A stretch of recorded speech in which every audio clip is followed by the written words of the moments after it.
되어지고 있습니다. 이 시간 우리 어머니의 넓은 사랑을 함께 찬양하고 노래하고 싶습니다. 어머니의 넓은 사랑 귀하고도 귀하다. 그 사랑이 언제든지 나를 감싸줍니다. 내가 울 때 어머니는 주께 기도드리고, 내가 기뻐 웃을 때에 찬송 부르십니다. 아침 저녁 읽으시던 어머니의 성경책, 손에 남은 구절마다 모습 본 듯합니다. 믿는 자는 누구든지 영생함을 얻으리. 외워주신 귀한 말씀 이제 힘이 됩니다. 마지막으로 믿는 자는 누구든지, 믿는 자는 누구든지 영생함을 얻으리. 외워주신 귀한 말씀 이제 힘이 됩니다.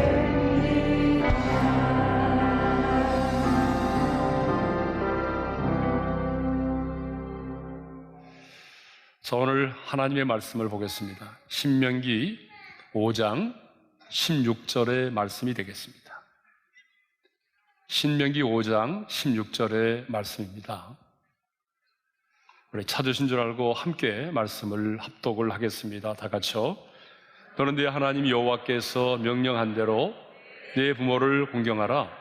그리하면 네 하나님 여호와가 내게 준 땅에서 내 생명이 길고 복을 누리리라.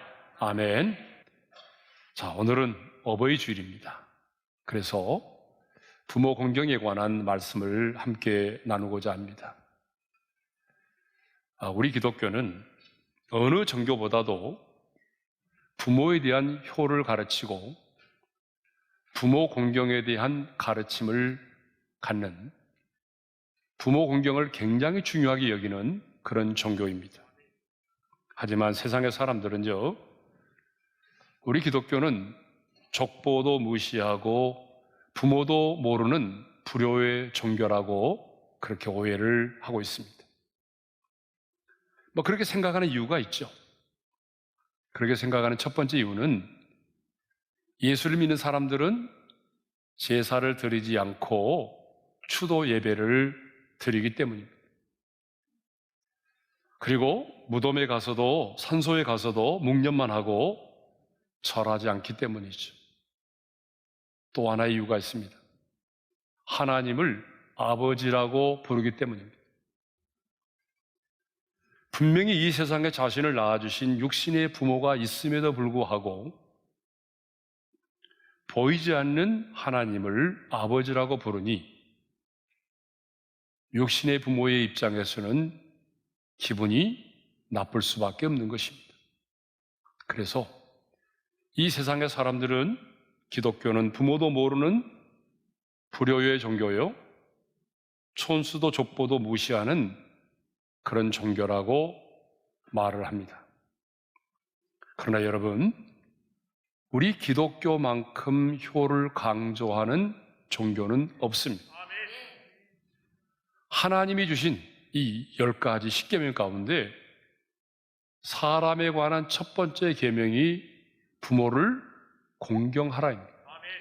그리고 부모를 공경하라고 하는 계명만 주신 것이 아니라 하나님께서 약속이 보장된 땅에서 잘되고 장수하리라고 하는 그런 약속이 보장된 계명이 바로 제5계명인 것입니다. 그리고 레위기 19장 3절을 보게 되면 너희 각 사람은 부모를 경외하고라고 되어 있습니다. 여러분, 이 경외라고 하는 말은요, 사람에게 쓰는 말이 아니죠. 이 경외라는 말은 하나님에게만 사용될 수 있는 용어입니다. 그런데 하나님은요, 하나님 자신에게만 사용될 수 있는 경외라는 말을 우리 부모에게도 사용하고 있어요. 너희 부모를 경외하고. 부모를 경외하라는 말은 부모를 하나님과 동등하게 여기라는 말이 아닙니다.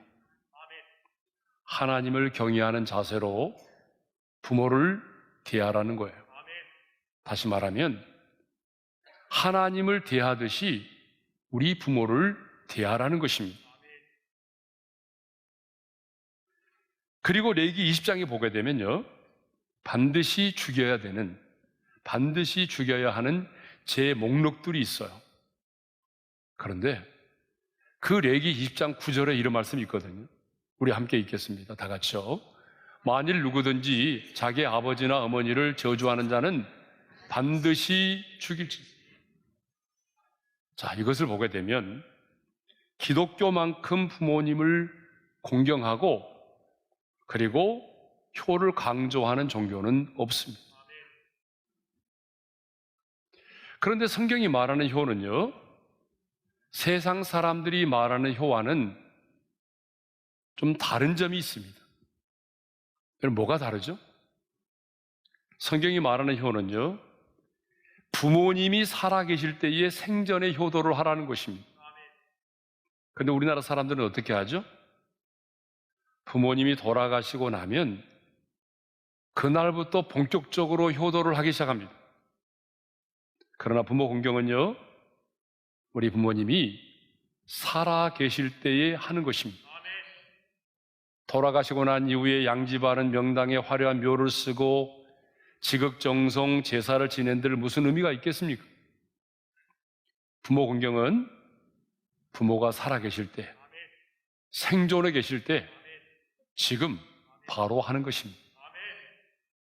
10계명 중에 다른 계명은요, 우리가 어겼을지라도 나중에 회개하고 다시 지켜 행할 수가 있습니다. 간음하지 말라. 그런데 간음을 했어요?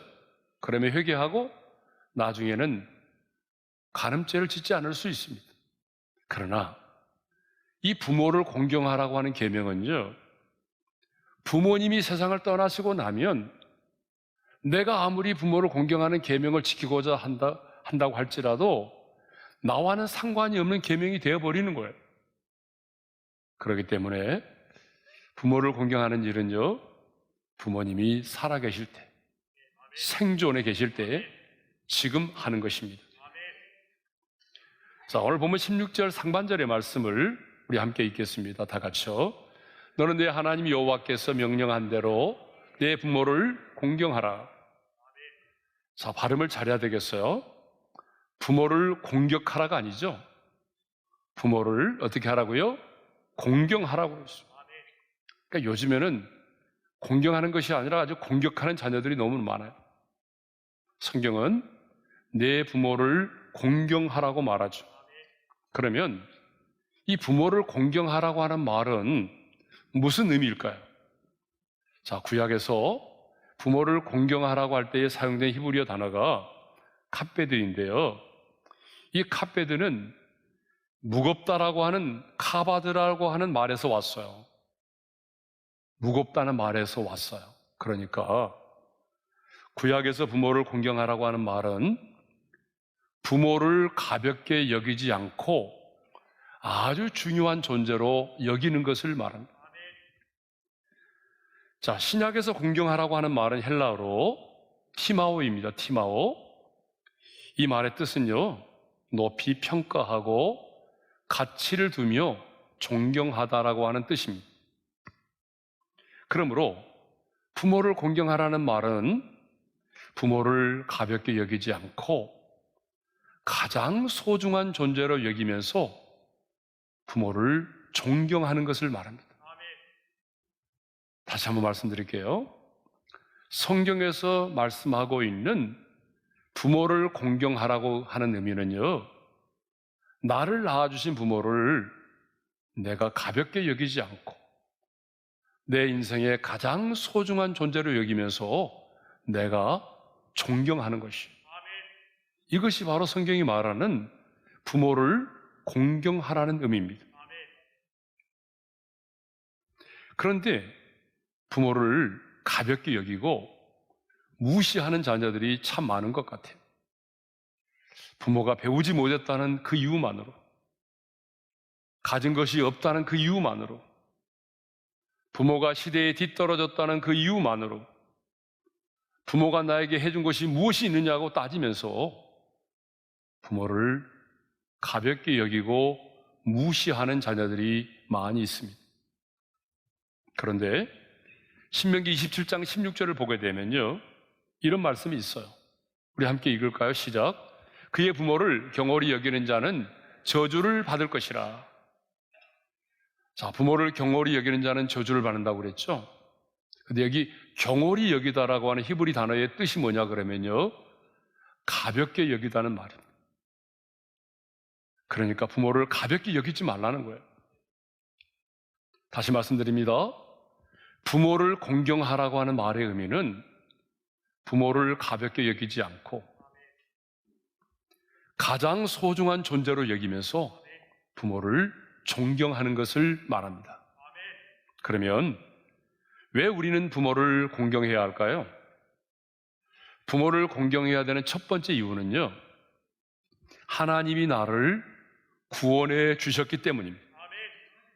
신명기 5장 15절의 말씀을 읽겠습니다. 다 같이요. 너는 기억하라. 내가 애굽 땅에서 종이 되었더니 내 하나님 여호와가 강한 손과 편팔로 거기서 너를 인도하여 내었나니. 자, 모세는요, 부모를 공경하라고 하는 계명을 주시기 전에 먼저 뭐라고 말하냐면 너는 기억하라고 말해요. 그럼 무엇을 기억하라는 말입니까? 네 하나님 여호와가 애굽 땅 종되었던 곳에서 너를 인도하여 내었음을 기억하라는 말이죠. 그러니까 출애굽기 20장을 보게 되면요, 하나님께서 모세를 통해서 시내산에서 십계명을 주시는데 그 십계명을 주실 때에 주신 이유를 분명하게 이렇게 말씀하고 있어요. 자, 출애굽기 20장 2절의 말씀을 읽겠습니다. 다 같이요. 나는 너를 애굽 땅 종되었던 집에서 인도하여 낸 내 하나님 여호와니라.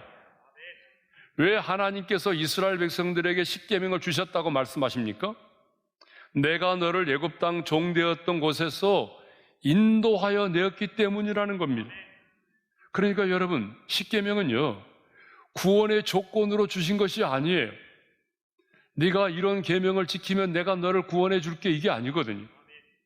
구원을 받았기 때문에, 구원받은 백성이 되었기 때문에 내가 너희들에게 이 계명을 준다는 거예요. 그러니까 여러분, 부모를 공경하라고 하는 이 계명 역시 하나님이 우리에게 구원의 조건으로 주신 것이 아닙니다. 그렇죠? 구원을 받은 백성이 되었으니 부모를 공경하며 살아야 한다는 말이에요.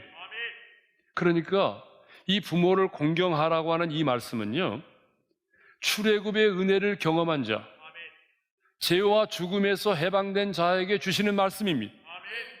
그러므로 우리는 구원의 은혜에 감격해서 감사하는 마음으로 부모를 공경해야 되는 것입니다.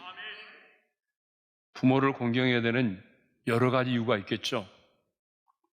어떤 사람들은요, 부모님이 너무 치근히 여겨서 동정심 때문에 효도를 하는 사람이 있어요. 부모를 보게 되면 너무 불쌍히 여기는 마음이 생기는 거예요. 치근한 마음이 생기는 거예요. 네? 병들고 힘이 없는 부모를 치근히 여겨서 그 동정심 때문에 앞으로 사시면 얼마나 사시겠나, 이런 어떤 측은한 마음 때문에 동정심을 가지고 효도를 하는 자녀도 있어요. 어떤 사람은요, 부모가 내게 주실 유산을 바라보면서 어떤 대가를 기대하면서 효도를 하는 자식이 있어요. 또 어떤 자녀는요, 율법적인 효도를 하는 사람이 있어요. 율법적인 효도가 뭐예요? 마음에는 사랑과 존경하는 마음이 없지만은 의무감 때문에 어쩔 수 없이 효도를 하는 사람이 있단 말이에요. 그런데 하나님의 사람인 저와 여러분은요, 우리 부모님이 불쌍해서 내가 효도하는 게 아니에요. 의무감 때문에 하는 것도 아니에요. 대가를 바라보고 하는 게 아니에요. 하나님이 나를 구원해 주셨기 때문에 하는 겁니다. 하나님이 나 같은 죄인을 구원해 주셨기 때문에 그 구원의 감격으로 나를 낳아주신 부모를 공경하는 겁니다.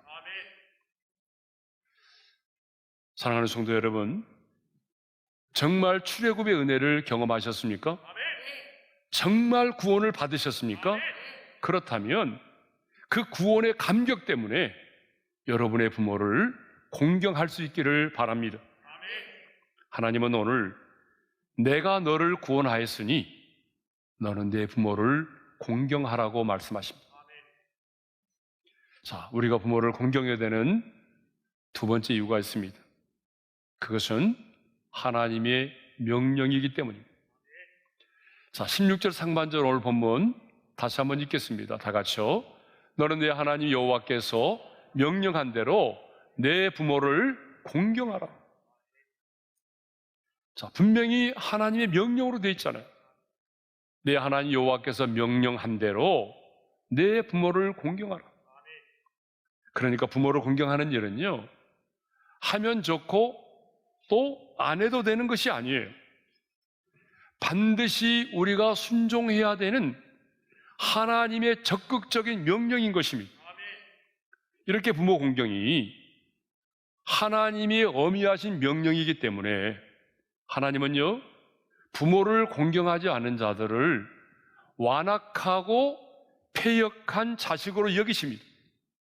그래서 신명기 21장을 보게 되면요, 완악하고 패역한 아들이 있어서 그의 아버지의 말이나 어머니의 말을 순종하지 아니하고 부모가 징계하여도 순종하지 않는 자식이 있다면 이렇게 하라고 말씀하셨어요.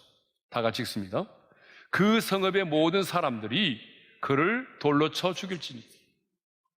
왜 하나님께서 이렇게 부모를 공경하지 않는 자식을 완악하고 패역한 자식으로 여기십니까? 그것은 하나님이 엄미하신 명령을 거역했기 때문입니다. 세 번째로, 여러분, 왜 우리가 부모를 공경해야 될까요? 그것은 부모님이 나를 낳으셨기 때문입니다. 잠언 23장 22절에 이런 말씀이 있어요. 다 같이요. 너를 낳은 아비에게 청종하고 내 늙은 어미를 정히 여기지 말지니라. 25절에도 이런 말씀이 있어요. 너를 낳은 어미를 기쁘게 하라. 그렇습니다. 부모님이 저와 여러분을 낳으셨기 때문에 오늘 저와 여러분이 이 땅에 존재하고 있는 것입니다. 여러분, 우리 중에 부모 없이 태어나신 분이 계십니까? 부모 없이 아래에서 깨어나신 분이 계십니까? 없습니다. 여러분, 지금 우리가 이 땅에 존재하고 있는 이유는요, 부모님이 그 생명으로 우리를 낳으셨기 때문입니다. 물론 부모님의 그 유전자의 영향을 받아서 어떤 자식은요, 키가 큰 자식으로 태어나기도 하고 어떤 자식은 좀 작은 자녀로 태어나기도 하고, 예? 부모님의 그 유전자의 영향을 받아서 어떤 자녀는 진짜 이목구비가 확실해서, 예? 칼을 대지 않아도 되는 사람이 있고 어떤 사람은 견적이 많이 나오는 그런 자식이 있을 수도 있어요. 예? 뭐 우리가 선택할 수 있는 게 아니잖아요. 친구는 내가 선택하고 스승은 내가 선택하고 그렇지만 부모는 내가 선택하는 게 아니에요. 예? 태어나서 보니까 우리 부모님이 어떤 분이에요? 인격이 훌륭하시고 참 많이 배우시고 또 부유하셔서 태어날 때부터 혜택을 많이 받고 자란 그런 자녀도 있고요. 어떤 자녀는 태어나서 보니까 뭐예요? 부모님이 너무 개팍하고, 예? 어릴 때부터 막 폭력을 쓰고, 예? 그래서 어릴 때부터 맞고 자라고, 예? 생존의 문제에 어려움을 겪어야 되는 그런 자녀들도 있잖아요. 그래서 어머님 왜 날 낳으셨나요? 예? 자신의 신세를 한탄하는 그런 자식들도 없지 않아 있습니다. 그러나 여러분, 그 모든 것을 떠나서 내가 왜 부모를 공경해야 되느냐? 부모가 나를 낳았기 때문이라. 내가 어떤 상황 가운데 있든지 간에 지금 내 생명이 이 땅 가운데 존재하는 것은 부모님이 나를 낳으셨기 때문입니다. 그러니까 우리는 부모님이 나를 낳으셨다는 그 하나의 이유만으로도 나를 낳아주신, 나의 생명이 이 땅에 있게 하신 그 부모님을 내가 공경해야 되는 것입니다. 자, 네 번째로는요, 왜 우리가 부모를 공경해야 되느냐? 그것은 부모를 공경하라고 하는 그 하나님의 계명이 우리에게 주신 가장 첫 계명이기 때문에 그렇습니다. 자, 첫째로 이 부모를 공경함이 거룩한 삶의 첫 계명이 된다는 것입니다. 거룩한 삶을 위한 첫 계명. 여러분, 레위기 19장을 보게 되면요, 거룩한 삶에 대하여 말씀하고 있어요. 우리가 고린도전서 13장 하게 되면 사랑장이라고 말하죠. 히브리서 11장 하게 되면 믿음장이라고 말하잖아요. 그런 것처럼 레위기 19장 하게 되면 거룩한 삶을 다루고 있는 그런 장이에요. 그래서 레위기 19장 2절에 이렇게 시작하죠. 읽겠습니다. 다 같이요. 너는 이스라엘 자손의 온 회중에게 말하여 이르라. 너희는 거룩하라. 이는 나 여호와 너희 하나님이 거룩함이니라.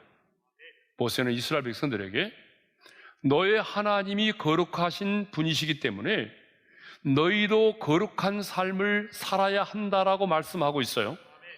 그러면서 모세는 이스라엘 백성들이 삶의 현장에서 어떻게 거룩한 삶을 살아야 하는지에 대해서 아주 구체적으로 말씀하고 있습니다. 그래서 레위기 19장을 보게 되면 가난한 사람들과 거류민들, 나그네들, 예국에서 온 나그네들을 위해서 곡식을 거둘 때도 곡식을 다 거두지 말고 그 곡식과 포도 열매를 남겨두라고 말해요. 뿐만 아니라 도둑질하지 말라고 말해요. 내 이웃을 억압하거나 착취하지 말라고 말해요. 기먹은 자를 저주하지 말라고 말해요. 장애인을 저주하지 말라는 거죠. 재판을 행할 때 불의를 행하지 말라고 말해요. 아주 이렇게 아주 다양하게 우리가 어떻게 삶의 현장에서 거룩한 삶을 살아야 할지에 대해서 말씀을 하고 있습니다. 그런데요, 이렇게 거룩한 삶에 대하여 말씀하시면서 가장 먼저 너희 각 사람은 부모를 경외하고라고 말합니다. 거룩한 삶은 우리의 삶의 현장 속에서 이루어져야 되는데 그 거룩한 삶의 출발점, 그 거룩한 삶을 위한 첫 계명이 뭐라는 거죠? 부모를 공경하라는 것입니다. 부모를 경외하라는 것입니다. 그러니까 부모를 경외하는 것이 거룩한 삶의 뭐가 되는 거죠? 첫 출발점이 된다는 것입니다. 그러니까 이 말은 다른 말로 말하면요, 부모를 경외하는 자, 곧 부모를 공경하는 자는 고아와 가부를 도와주고 내 이웃을 억압하지 않고, 그리고 장애인들을 저주하지 않고, 그리고 품꾼의 삭슬 착취하지 않는 거룩한 삶을 살게 된다는 것입니다. 그러니까 우리의 거룩한 삶의 출발점이 어디예요? 바로 부모를 공경하는 것입니다. 부모를 경외하는 것입니다. 그래서 하나님은요, 거룩한 삶을 살라고 말하면서 가장 먼저 우리에게 뭘 요구합니까? 부모를 경외하라고 말씀하시는 것입니다. 왜요? 부모를 경외하는 삶이 우리의 거룩한 삶의 첫 출발점이요, 첫 계명이 되기 때문입니다. 자, 두 번째로, 하나님은 우리에게 거룩한 삶을 살기 위한 첫 계명으로 부모를 공경하라는 말씀을 주셨고, 두 번째로는 약속이 있는 첫 계명이라고 말씀하십니다. 그러니까 부모를 공경하는 것은요, 거룩한 삶을 위한 첫 계명일 뿐만 아니라 우리가 잘 아는 것처럼 약속이 있는 첫 계명이라는 거죠. 그래서 하나님께서요, 이스라엘 백성들을 애굽에서 구원해 내셨습니다. 그리고 시내산에서 그들과 언약을 맺으셨고요, 그리고 그들에게 10가지 계명을 주셨습니다. 우리 잘 아는 것처럼 하나님이 우리 인간에게 주신 10계명은 크게 우리가 두 가지로 구분할 수가 있습니다. 그러니까 첫째는 1계명부터 4계명까지인데요, 하나님과 관계된 계명입니다. 두 번째로는 5계명부터 10계명까지인데 사람과 관련된 계명이에요. 그러니까 1계명부터 4계명까지는 하나님과 관련된 계명이고 5계명부터 10계명까지는요, 우리 사람과 관련된 계명입니다. 그런데 사람과 관련된 첫 번째 계명, 그 5계명이 뭐예요? 부모를 공경하라입니다. 그러면 왜 부모를 공경하라고 하는 계명이 사람과의 관계에 있어서 첫 계명으로 하나님은 주셨을까요? 간음하지 말라는 말이 첫 계명이 될 수도 있잖아요. 도둑질하지 말라는 말씀이 첫 계명이 될 수도 있잖아요. 그런데 왜 하나님은 사람과의 관계에 대한 첫 번째 계명으로 부모를 공경하라는 계명을 주셨을까요?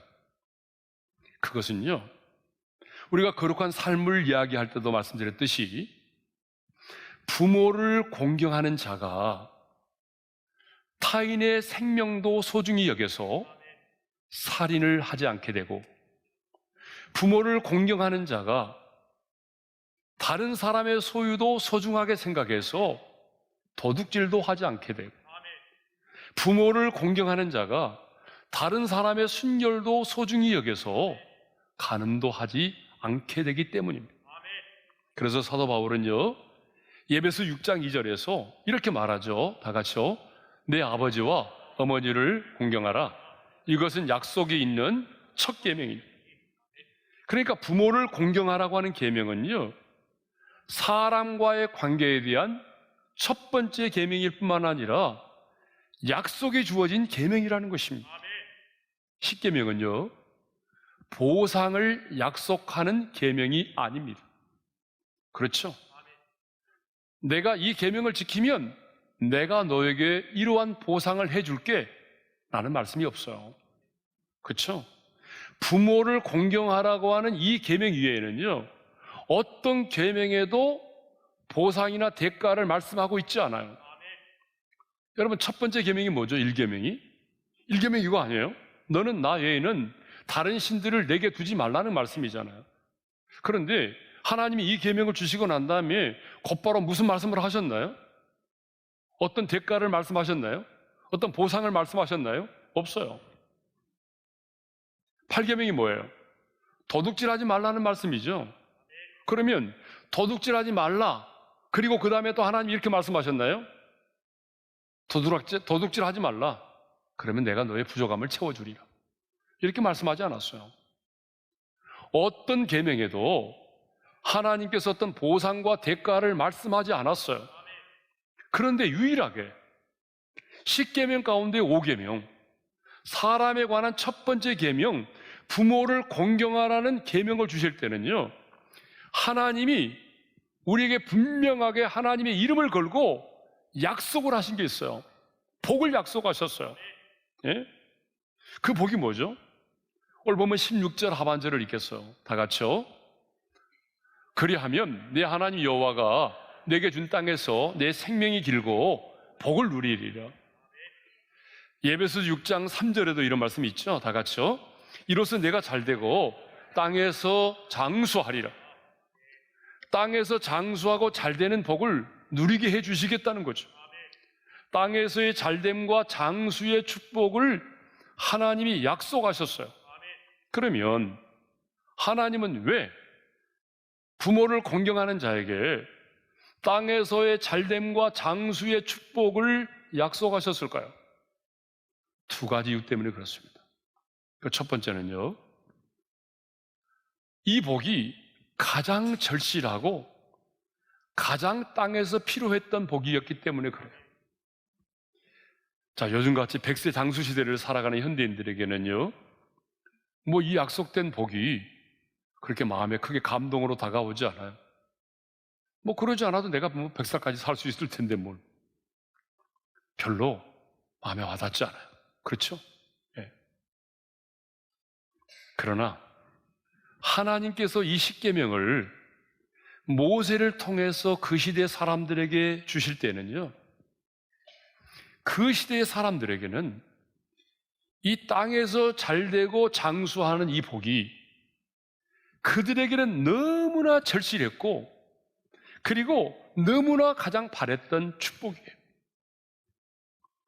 자, 지금 그들은요, 430년 동안에 애굽에서의 종살이를 마치고 하나님이 약속하신 땅, 그 약속의 땅 가나안을 향하여 나아가고 있습니다. 하지만 그들이 가장 먼저 맞닥뜨린 곳은 어디예요? 약속의 땅 가나안이 아니었어요. 그들이 맞닥뜨린 곳은 바로 광야였습니다. 인간이 스스로 생존할 수 없는 광야를 만나게 하신 거죠. 여러분, 광야는 위험한 곳입니다. 광야는 농사도 지을 수 없는 곳이에요. 광야는요, 물도 없는 곳이에요. 또 낮과 밤의 기온 차이가 심해서 누구도 이 뜨거움과 추위를 견뎌낼 수가 없습니다. 전염병이 한 번 딱 창궐하면 여러분, 누구도 도망갈 수 없고 그 광야에서 한순간에 죽을 수밖에 없습니다. 지금 광야를 거닐고 있는 그러한 이스라엘 백성들, 그들에게는 가장 절실히 필요했던 건 뭡니까? 이 땅에서의 잘됨과 장수의 축복이었습니다. 그런데 하나님이 그들에게 말씀하십니다.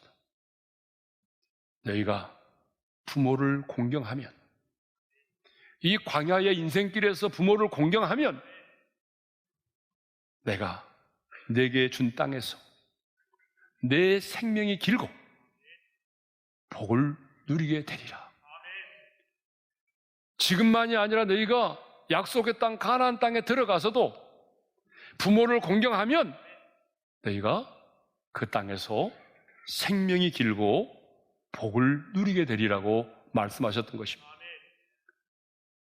광야의 인생길을 거닐던 이 이스라엘 백성들에게는 이것만큼 간절히 절실히 원했고 바랬던 축복이 없었습니다.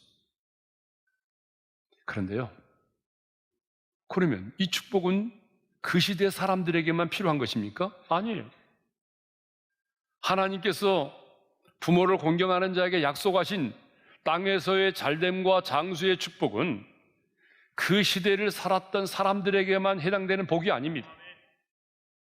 오늘 이 시대를 살아가는 저와 여러분들에게도 약속된 축복인 것입니다. 지금도 많은 경우에 부모를 공경하는 자녀들이 복의 복을 받아 누리며 살아갑니다. 물론 장수가 반드시 다 축복은 아닙니다. 가난하고 병든 채 오래 살게 되면 그것은 축복이 아니라 고통일 수 있습니다. 그러므로 여기서 말하는 장수는요, 평안을 누리며 오래 사는 것을 의미합니다. 또 부모를 공경하는 자녀들 가운데도 일찍 하나님의 부르심을 받는 경우도 있어요. 우리들 주변을 보게 되면 정말 부모를 공경하는 자식인데 부모보다 더 빨리 하나님의 부르심을 받는 경우도 없지 않아 있어요. 또한 부모를 공경하는 사람이 고난과 고통 가운데 인생을 사는 사람도 없지 않아 있습니다. 특별하신 하나님의 섭리와 경륜을 따라서 그렇게 일찍 부르심을 받는 사람도 있고, 부모를 공경하지만 고난 가운데 인생을 사는 사람도 없지 않아 있습니다. 그러나 보편적으로 많은 경우에 부모를 공경하는 자들이 이 약속된 복을 받아 누리며 삽니다. 여러분, 예수님의 제자들 가운데도요, 누가 가장 먼저 오랫동안 살았습니까?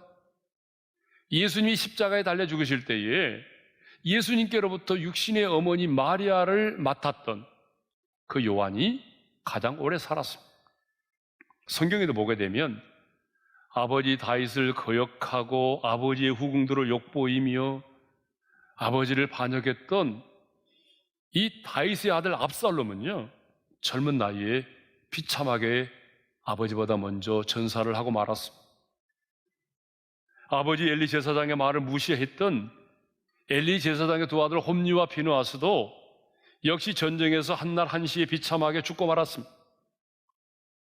노아의 세 아들인 셈과 함과 야벳을 보십시오. 노아가요, 하루는 포도주를 너무 많이 마셔가지고 자신의 장막 안에서 벌거벗은 채로 그냥 누워서 잠이 들었습니다. 그런데 그 아버지의 모습을 누가 먼저 보았죠? 함이라는 아들이 보았어요. 함이라는 아들은요, 아버지의 그 모습을 보고 난 다음에 밖으로 나아가서 사람들에게 아버지의 그러한 추한 모습을 소문을 냈어요. 아버지의 부끄러움을 드러냈어요. 아버지의 인격과 명예를 무시하고 밖으로 나아가서 아버지의 그 안 좋은 소문을 내었어요. 그런데 셈과 야벳은 어떻게 했나요? 뒷걸음질 치고 들어가서 그 아버지의 옷을 덮어주었어요. 아버지의 허물을 덮어주었어요. 아버지의 수치를 가려주었어요. 그런데 어떻게 되었습니까? 아버지의 수치를 드러내므로 부모를 공경하지 않았던 이 함은요, 자신은 물론이고 자녀인 가나안마저도 종들의 종이 되는 저주를 받았어요. 아버지의 허물을 감추어줬고 아버지를 공경했던 이 셈은 자신의 혈통을 통해서 메시아가 오게 되는 복을 받았고, 야벳은 창대케 되는 복을 받았습니다. 이렇게 부모를 공경하는 자에게는요, 땅에서의 잘됨과 장수의 축복이 주어지는 것입니다. 하나님은 또 왜 이 땅에서의 잘됨과 장수의 축복을 허락하셨을까요? 그 두 번째 이유는요, 부모 공경이 쉽지 않기 때문입니다. 다른 계명과는 달리 부모를 공경하는 계명은 말은 쉽죠. 그러나 실제로 어렵습니다. 살인하지 말라, 간음하지 말라, 도둑질하지 말라, 내 이웃의 집을 탐내지 말라. 여러분, 이거는요, 내가 마음만 굳게 먹으면 할 수 있어요. 그런데 부모를 공경하며 사는 일은요, 쉽지 않아요. 사실 우리 부모님 중에도 공경이 쉽지 않은 분들이 많이 계시거든요. 막무가내인 부모님도 계시잖아요. 감정 조절이 안 돼가지고 일단 소리부터 지르고 물건부터 집어던지는 그런 부모님도 계시잖아요. 전혀 의사소통이 안 되는 부모님도 계시잖아요. 너무 오랜 세월 동안 질병을 앓고 있는 부모님도 계시잖아요. 도리어 자녀들에게, 가족들에게 상처만 주는 그런 부모님도 계시잖아요.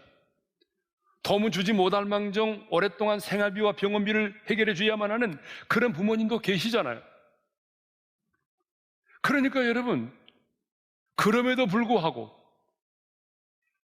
내 부모를 공경하며 산다는 것 쉽지 않습니다. 공경은 아무런 조건이 없습니다. 성경을 보세요. 부모를 공경하라고 말할 때는 아무런 조건이 없어요. 그 대신 부모에 대한 순종을 말할 때는 조건이 있어요. 에베소 6장 1절의 말씀을 읽겠습니다. 다 같이요. 자녀들아, 주 안에서 너희 부모에게 순종하라. 이것이 옳으니라. 순종에는 조건이 있어요. 주님 안에서라는 조건이 붙어 있어요. 그러니까 부모가 절대적인 진리를 부정하게 만든다든지 불합리한 요구를 한다면 자녀된 우리는 어쩔 수 없이 순종할 수가 없는 거예요. 그렇지만 부모를 공경하는 일은 조건이 없다는 거죠. 그러니 여러분, 부모를 공경하며 사는 것이 얼마나 힘듭니까? 어버이날 한번 와서 용돈 드리고 인사하고 가는 것이 아니고 변함없이 부모님이 살아 생전에 내가 그 부모님에게 효도하고 마음을 다하여 존경하고 필요를 채워드리고 부모를 내 인생의 가장 소중한 존재로 여기면서 부모를 공경하며 산다는 것이 여러분 말처럼 쉽지 않습니다. 그래서 하나님이 우리에게 약속하신 거예요. 부모 공경하는 것 힘들지? 나도 알아. 그러니까 내가 너를 위로하는 거야. 부모를 공경하면 저 세상에서가 아니라 하나님 나라에서가 아니라 이 땅에서 부모를 공경하면 내가 너를 잘 되고 장수하는 축복을 줄게. 부모를 공경하는 일이 너무 힘들고 어렵기 때문에 하나님이 우리를 위로하시기 위해서 이렇게 약속이 보장된 축복을 우리에게 허락하신 것입니다. 여러분, 왜 우리는 부모를 공경해야 됩니까? 말씀을 정리하겠습니다. 하나님이 나를 구원해 주셨기 때문입니다. 나 같은 죄인을 하나님이 구원해 주셨기 때문입니다. 왜 우리가 부모를 공경해야 됩니까? 하나님의 명령이기 때문입니다. 왜 우리가 부모를 공경해야 됩니까? 부모님이 나를 낳으셨기 때문입니다. 왜 우리가 부모를 공경해야 됩니까? 부모를 공경함이 거룩한 삶을 위한 첫 계명이고 땅에서의 잘됨과 장수의 축복이 약속된 첫 계명이기 때문입니다. 왜 우리가 부모를 공경해야 됩니까? 덧붙여 말씀드리자면 공경이 공경을 낳기 때문입니다. 내가 내 부모를 공경하면 내 자식 또한 나를 공경하기 때문입니다. 저는 그래서 우리 오륜의 성도들의 가정이 공경이 공경을 낳는 믿음의 명문 가문이 되시기를 주님의 이름으로 축원합니다. 자, 우리가 어버이날만 되면은 찬양을 하지 않고 어버이 은혜라고 하는 노래를 부르는데요. 오늘 또 부모님의 은혜를 생각하면서 함께 이 노래를 부르도록 하겠습니다. 나 실제로 다 잊으시고 길을 제 밤낮으로 애쓰만 진짜리 바른 자리 가라니시며 손발이 다닳도록 고생하시네. 하늘 아래 그 무엇이 넓다리요. 어머니의 희생은 가히 없어라. 나 실제로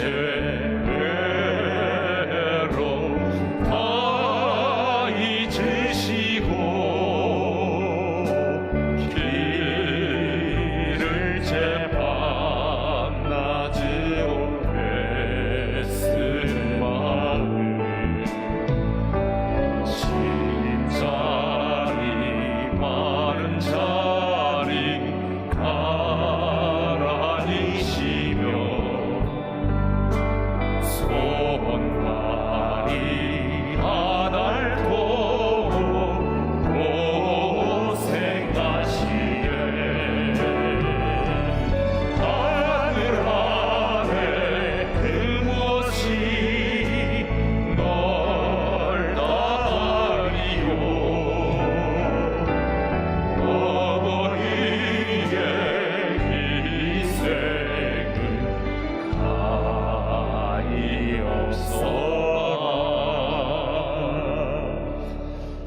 다음은 눈을 감고 주신 말씀 마음에 새기면서 기도하겠습니다. 오늘 하나님은 우리에게 말씀하십니다.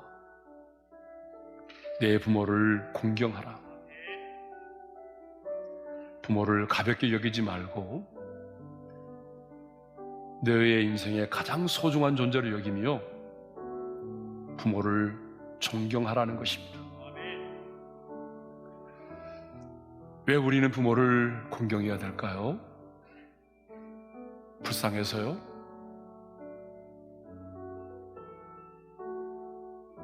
아니요, 불쌍해서가 아니에요. 부모님이 내게 주신 유산을 바라보기 때문에요? 아니에요. 대가를 바라서가 아니에요. 주님이 나를 구원하셨기 때문입니다. 나 같은 죄인을 주님이 구원해 주셨기 때문에. 그래서 주님 말씀하잖아요. 내가 너를 구원하였으니 너는 내 부모를 공경하라. 왜 우리가 부모를 공경해야 됩니까? 하나님의 명령이기 때문입니다. 왜 우리가 부모를 공경해야 됩니까? 부모님이 나를 낳으셨기 때문이에요. 왜 우리가 부모를 공경해야 됩니까? 부모를 공경함이 거룩한 삶을 위한 첫 계명이고 하나님이 우리에게 약속을 주신 약속이 보장된 첫 계명이기 때문입니다. 부모를 공경하며 사는 것은 말은 쉽지만 실제로 어렵습니다. 너무 힘듭니다. 그래서 하나님은 다른 계명들에게는 어떤 보상도 말씀하지 않았어요. 그러나 부모를 공경하는 일에는 땅에서의 잘됨과 장수의 축복을 약속하셨어요. 우리를 위로하기 위해서 공경이 공경을 낳습니다. 저는 우리의 성도들의 가정이 공경이 공경을 낳는 그런 믿음의 명문 가문이 되시기를 원합니다. 그래서 이 시간에 부모를 공경하지 못했던 생각이 나면 회개하고 하나님, 내가 정말 부모를 가볍게 여기지 않고 소중히 여기며 존경하게 하여 주옵소서. 하나님의 명령을 지켜 행하는 자가 되게 해주시고 그래서 우리 가정이 공경이 공경을 낳는 믿음의 명문 가문이 되게 하여 주옵소서. 오늘도 잠잠히 작은 목소리로 함께 기도하며 나아가겠습니다. 함께 기도할까요? 하나님 아버지, 오늘 어버이 주일을 맞이해서 내 부모를 공경하라고 하는 귀한 말씀 듣게 해주시니 감사합니다. 주님, 나를 낳아주신 부모님도 허물이 있고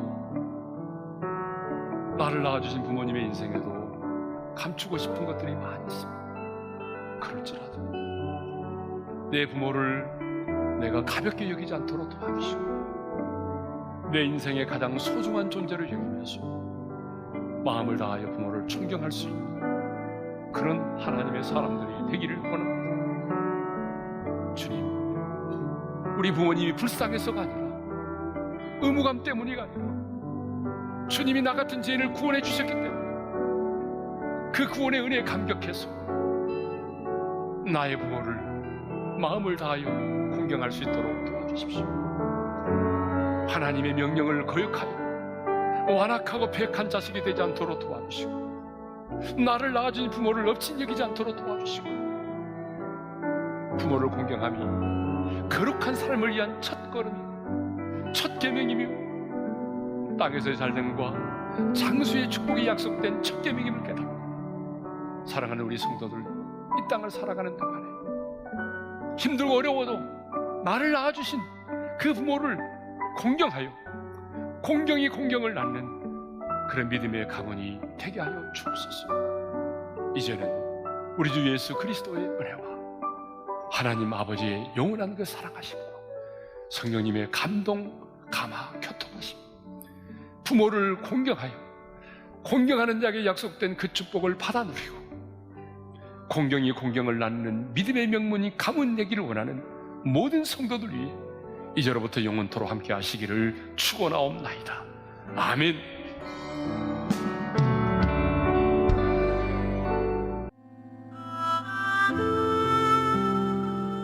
지금은 미디어 선교를 위한 헌금 시간입니다. 이 예배를 통해 삶 가운데 은혜와 회복이 충만하시길 간절히 기도합니다.